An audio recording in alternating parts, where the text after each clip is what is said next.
also did a film Young Kishore Kumar. हाँ, it's not young Kishore Kumar, it is a junior Kishore Kumar.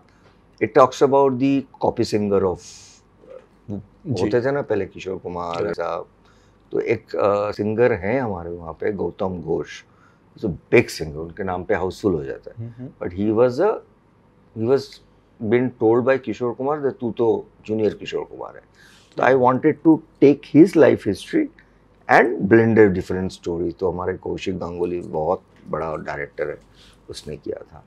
Sir अभी आपने जो मुझे बोल दिया तो मैं आई एम आल्सो गेटिंग थोड़ा ये कि एक लाइन अरे you said everywhere I go they make me sing this. এত কাছে রয়েছো তুমি, আরো কাছে তোমাকে যে চাই, তুমি ছাড়া এমন আপন আমার যে আর কেহ নাই, আমি কি গো তোমাকে ছেড়ে একা একা থাকতে পারি। Radio Nasha.